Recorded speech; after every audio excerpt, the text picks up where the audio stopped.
Passenger airbags. Ejector seat. Heated electric door mirrors, actually.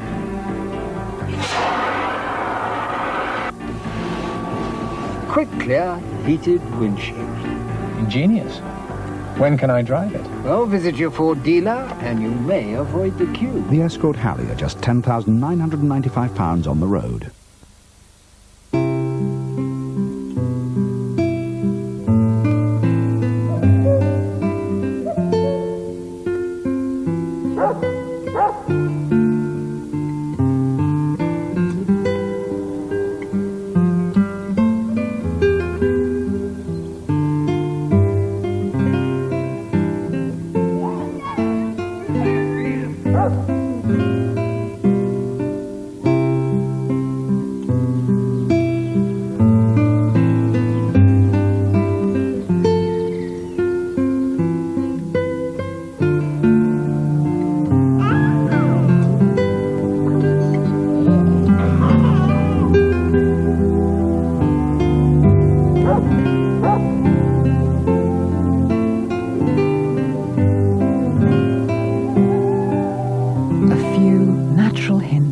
From Dulux.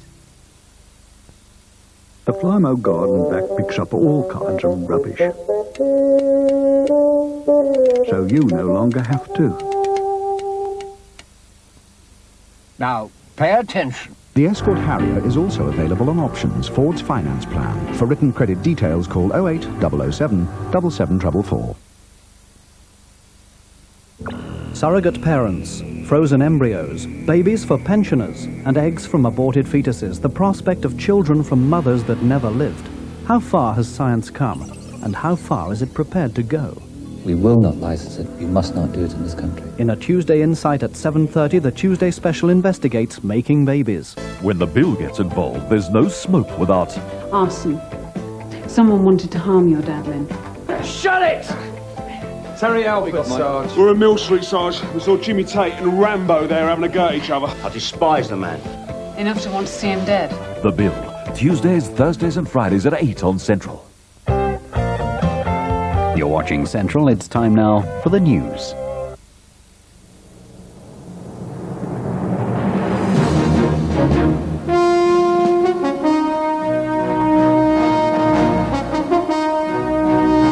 From the headquarters of ITN, News at 10 with Julia Somerville. 4 vandals found guilty of killing the man who told them off. Ian Paisley's shouting match with Mr. Major. Iraqi arms prosecutor says he was misled by ministers. And secret pictures of the trade that threatens the tiger with extinction.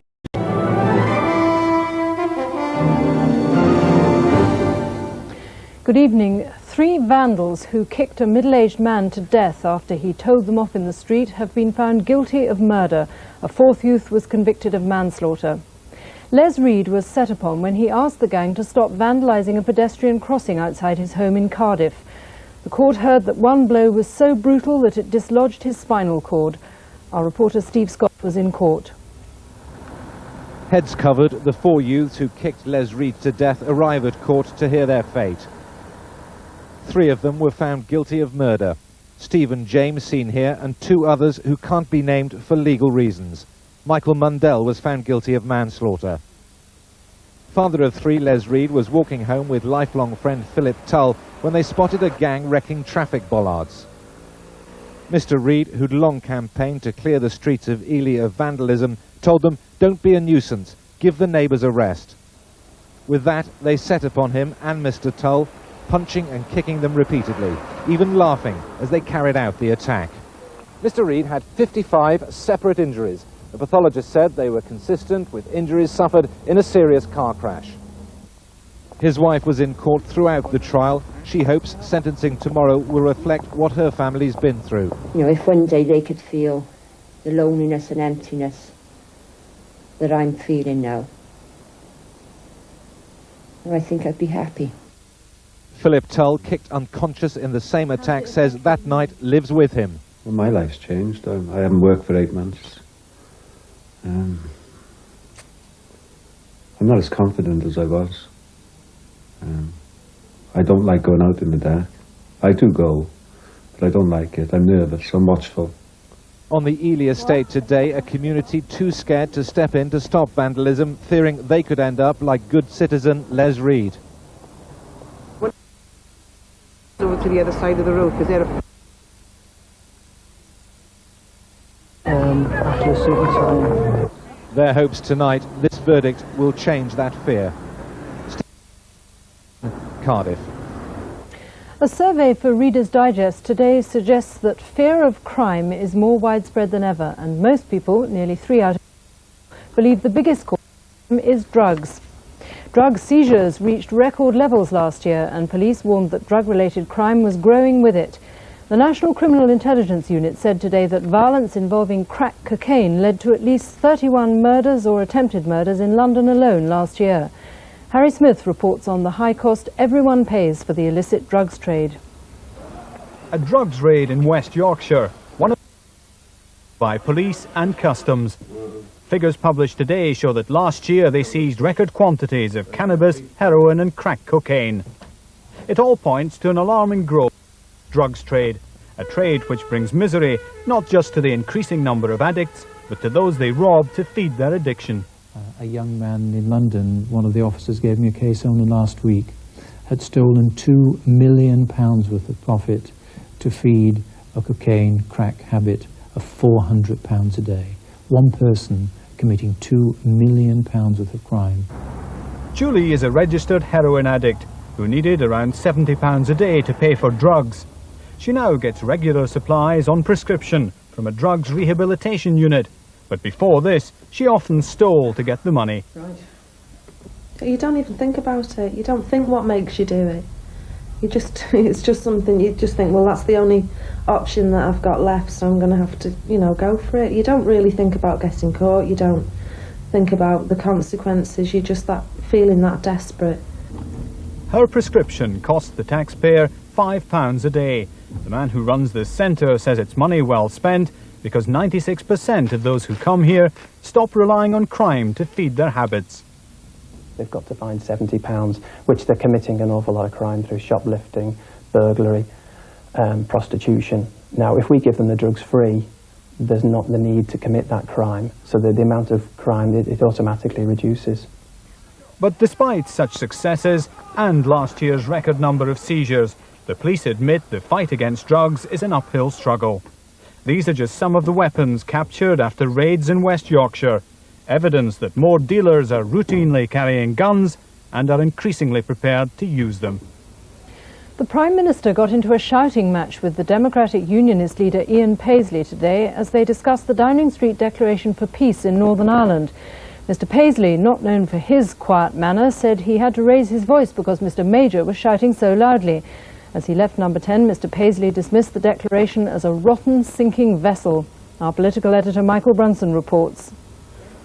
Not surprisingly, there are two versions of what happened. Dr Paisley, with campaigning in the European elections very much in mind, wanted to suggest that while he'd made his points with considerable force, it was the Prime Minister who was shouting him down. He was very, very angry and refused even to listen to the points that we were making. He lifted the Anglo-Irish Agreement, he threw it in front of him, and then he threw it back, the Downing Street Declaration, threw it in front of him, then threw it back again, and brought it out again, and threw it back again. I had to raise my voice in order that the Prime Minister could hear, because he was shouting loudly. I have a better voice than him when it comes to volume. What is clear that the exchanges were far from those normally heard in the hallowed setting of the Cabinet Room. Downing Street's version had the Prime Minister thumping down rather than throwing around the Downing Street Declaration for emphasis as he defended it. When Dr Paisley said the declaration was iniquitous and a farce, the Prime Minister replied, rubbish.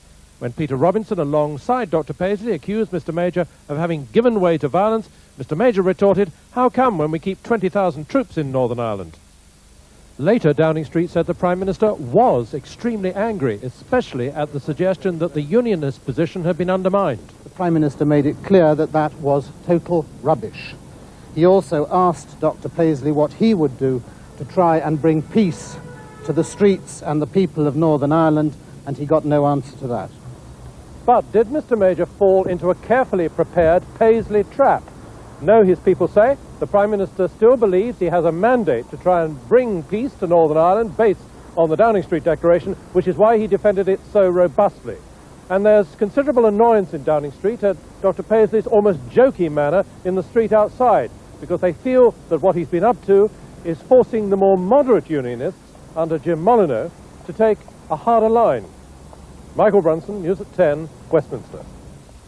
The prosecuting counsel in the Matrix Churchill trial today accused government departments of failing to come clean about what they knew about arms-related exports to Iraq, even to him. Alan Moses QC told the Scott inquiry that if he'd known the full facts, he didn't think he'd have gone ahead with the prosecution. Kevin Dunn reports. Lord Justice Scott's inquiry is focusing on why 3 businessmen were put in the dock for selling defence equipment to Iraq when the government knew all along what they were doing. Today, Alan Moses QC, the lawyer who led the public prosecution of the 3, bitterly attacked ministers and officials for failing to tell him everything the government knew. Mr. Moses said the prosecution should have been told, yes, we did know. We knew as near as damn it was going for military production. Mr. Moses said he did not receive a crucial intelligence document. I can't understand why on earth I didn't know about it. I don't think I would have gone on with the prosecution had I known. Mr. Moses also criticised former Minister Alan Clark for not coming forward to stop the prosecution, knowing that he had given a nod and a wink to the businessmen to trade with Iraq. The businessmen were finally acquitted after Mr. Clark's admission to the court that he told less than the full story. Mr. Moses said he was furious that the government only disclosed many of the documents vital to their defence days before the trial began. Other documents showing their innocence were never released. The prosecutor's attack on the conduct of the case comes at a critical time for the government, with the Attorney General himself due to appear before the inquiry in 3 days' time. Kevin Dunn, News at 10, at the Scott inquiry. And we apologise for the poor sound quality at the beginning of this programme. It was beyond ITN's control.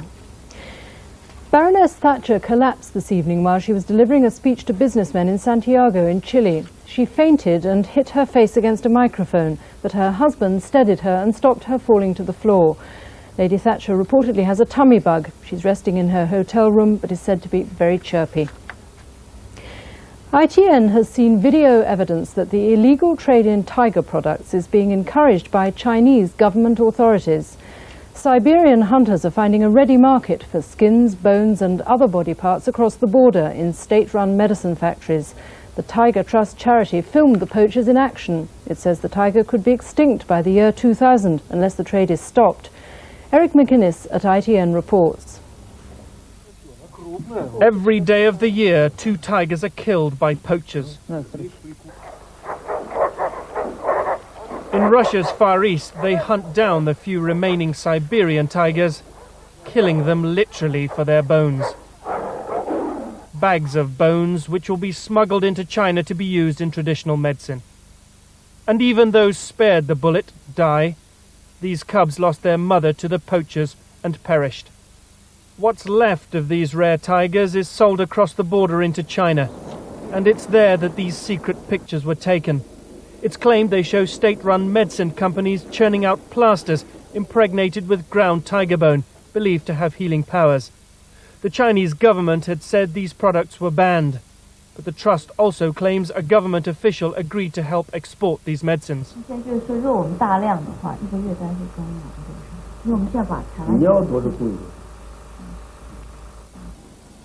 Undercover investigators claim that the products are also sold widely in state-run pharmacies all around the country.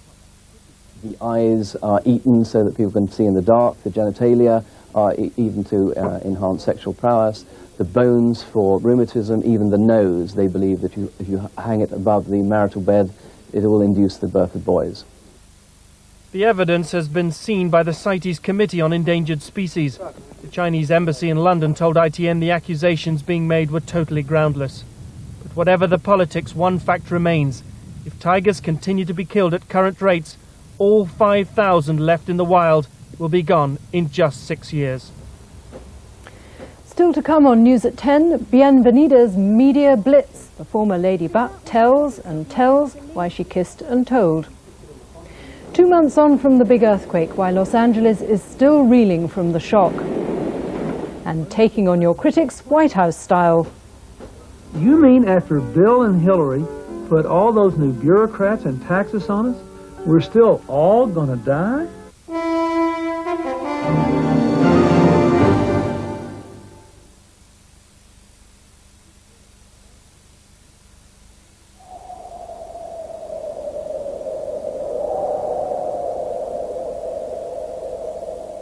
There is a quicker way down this mountain. But BMW's aptly named Z-axle is designed to make sure you don't take it.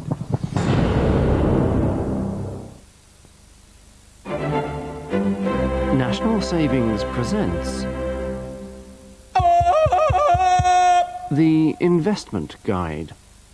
Do you need a guide to help you through the financial jungle,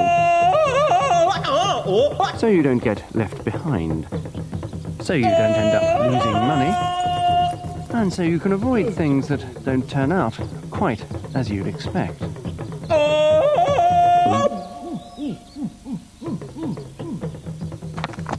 Now, everything you need to survive in the financial jungle is in the National Savings Investment Guide, including a savings selector to guide you to the right product, whatever your savings needs, with no jargon and no hidden charges. Snap up your free copy. Call free on 0500 500 000. The National Savings Investment Guide. Security has never been so interesting.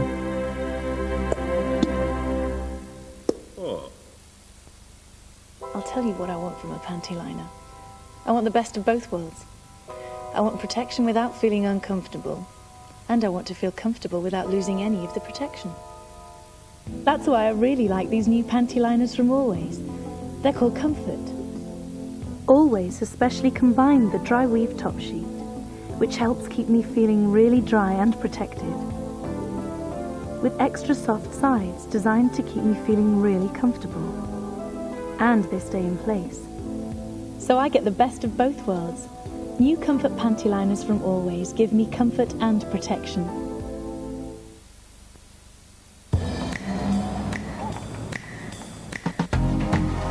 Dingles, Jollies, Frasers, Arnott's, D.H. Evans, Binns, Dickens & Jones, Rackhams, Hammonds, Army and Navy, Schofields, Cavendish House, Barker's,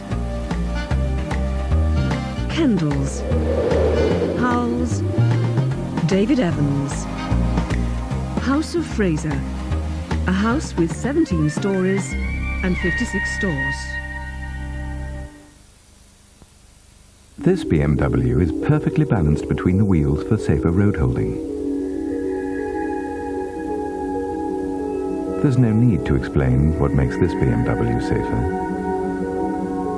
The BMW 3 Series, on balance, they're safer.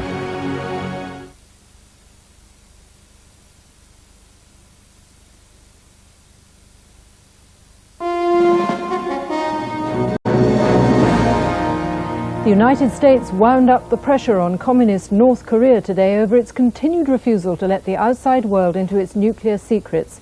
Mr. Clinton announced that he was sending Patriot anti-missile missiles to South Korea. He also wants the United Nations to impose trade sanctions against the North. Our diplomatic editor James Mates reports on the nuclear standoff that just could lead to a second Korean War. The Stalinist regime in North Korea has once again thumbed its nose at the outside world. Now the world is wondering whether this dictatorship may just be crazy enough to go to war rather than give in. Crazy enough even to use the crude atomic bomb that intelligence reports suggest has already been built. International inspectors have again been kept away from the most sensitive parts of their nuclear program. If the UN imposes economic sanctions as a result, North Korea's leaders may see war as the only way to stay in power. They take it seriously enough in South Korea for there to be regular exercises simulating nuclear attack. The figures show the size of the threat. With 1.2 million troops, North Korea has an army only slightly smaller than Russia's. They have 3,500 tanks and 54 missile launchers, including Scuds. The South Korean capital, Seoul, is just 40 miles away across the border. The South's forces are barely half the size, heavily outnumbered, even allowing for better weaponry. Hence the presence of the US Pacific Fleet nearby. And the American concerns go further. Both Japan and Taiwan are within range of a new missile being developed in the north. This is why President Clinton has been happy to hand out Patriot missiles. We have agreed that it is in our national interest, in the interest of the security of the people of South Korea and the security of our armed forces there, to proceed with the Patriot deployment. So we will do that. His Republican opponents, too, are urging a tough line. You can't trust the North Koreans. Their word isn't any good. We can't inspect, then we ought to take the next step. The leaders of Japan and China held urgent discussions at the weekend in Beijing. The whole of Asia is anxiously watching this showdown. The last time North Korea attacked, back in 1950, the Americans were caught unprepared and almost driven off the peninsula. They won't make that mistake again. Joint military exercises with the South Koreans will start again soon. The US says an attack on the South is an attack on America. North Korea could not have been warned more clearly, but it may not be in a mood to listen. Bienvenida Sokolov, the woman who brought down the defence chief Sir Peter Harding, today insisted that she'd done nothing to threaten national security. She also denied that her decision to expose the affair was motivated by greed. As Phil Edwards reports, the former Lady Buck has been trying to justify her actions in a series of TV and radio interviews. He should know that his career would have been at risk, and his marriage.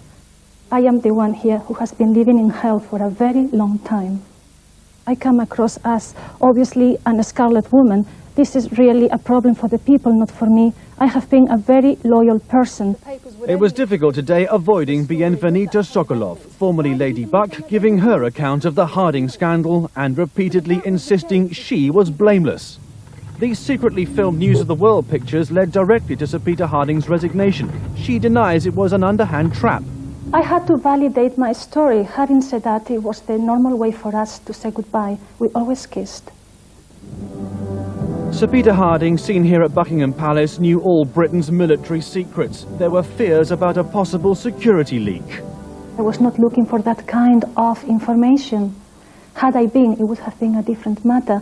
The point is that I would have had access to military information if I had wished to do so. Bienvenida Sokolov enjoyed plenty of exposure today. Whether she's attracted any public sympathy is debatable. Phil Edwards, News at 10, Central London. The woman accused of trying to fake her husband's death in a lawnmower accident has been cleared of conspiracy to murder. Susan Wybrow and her lover Dennis Saunders spent 3 years in prison after being found guilty of the charge. Today, at the Old Bailey, the verdicts were reversed. 2 British women today lost their fight against extradition to the United States on charges of conspiracy to murder. Sally Croft and Susan Hagen are accused of killing an FBI agent while they were members of a cult in Oregon. One of the country's leading research hospitals at Hammersmith in West London has been given a reprieve. This evening, the Health Secretary, Virginia Bottomley, announced that it would not be sacrificed as part of the reorganisation of the health service in the capital. In a few hours' time, the stars turn out for their annual Love Fest, the Hollywood Oscars. Schindler's List is expected to dominate the awards, and there's plenty of British and Irish interest too. Liam Neeson and Ralph Fiennes are nominated for their roles in Spielberg's epic. Sir Anthony Hopkins and Daniel Day-Lewis are up for Best Actor. Emma Thompson has 2 nominations, including Best Actress. Peter Postlethwaite gets his first nomination for Best Supporting Actor, and the Welsh film Head Wyn is in the Best Foreign Film category. And there'll be full details of the winners on ITN's programmes through the night. The nerves of the Oscar contenders are as nothing compared to those of the inhabitants of Los Angeles. They've just lived through another powerful earth tremor. It only lasted 30 seconds, but it registered 5.3 on the Richter scale, enough to be a terrifying reminder of January's big earthquake in the city, in which 60 people died. As our Washington correspondent Bill Neely reports, many are still trying to come to terms with the chaos and destruction it caused. Sunrise over a shaken city. A city born of the desert and built on cracks in the earth, awakening to a new day and an old scourge that has struck again. An earth tremor that has taken some here to the edge of a nervous breakdown. We keep on wondering if there's going to be another one hit. If another earthquake's going to hit us. My kid is completely shot. She's in my bed every night and crying to sleep, and it's got us all. It's got us all by the guts. Hundreds are back at the shelters set up 2 months ago after the first earthquake, looking for help, looking for a way to forget. Wow! This aftershock that sparked fires, toppled buildings, and sent millions scurrying is just the latest in a string of calamities to beset LA. From riots, to brush fires, to mudslides, to floods, to the earthquake that for some proved one disaster too many. It's just the last straw. You can only take so much, and you feel like I can't deal with anymore. I will lose my mind. Tim and Kirsten McDaniel are leaving LA. Judy and Marty Zimmerman are saying goodbye to a city they once loved after 35 years. We've been through the earthquakes, the floods, the fires. I've had a woman stabbed in my front yard. I've had a car stolen. Enough is enough. We're heading out. For the first time in decades, more people are leaving Los Angeles than coming. That means nothing, says the mayor. From the second after that earthquake, the people of LA rebounded, they were resilient, they were proud, they haven't looked back. We're still the greatest place in the world to live. The world's busiest roads are even busier now, commuters crowding the side streets because the damaged motorways above are still closed. There is much work still to be done, much more to heal the inner scars. It's a hard experience. I'm trying to put the earthquake behind me. I don't think any of us will be quite the same again. It's changed everything from a lot of people, their faith that they had in things. Like a stop on a pilgrimage of disaster, they still come to the place where many of the victims of January's earthquake died together. Yet, beside the dead flowers, signs of the life, resilience, and optimism that shaped LA. This is what happened in the earthquake in the ground. Children across the city are learning to live with the forces beyond their control, learning the lesson that many here like to teach, that LA isn't perfect, but nowhere is. I would rather take my chances with LA than live with the certainty of long-term decline of New York or London. And in spite of its disasters, 250,000 Britons who live here agree. Los Angeles has been shaken, but this is a city that loves illusion, that thrives on change, not permanence, that believes the California dream may be tarnished, but is far from dead. Bill Neely, News at 10, Los Angeles. Well, now to soccer, and one Premier result tonight, a decisive 3-0 win for Norwich against Everton. It provided a boost for the new manager John Deehan, who took over from Mike Walker, who's now in charge of Everton. This was Norwich's second goal, an easy chance for Chris.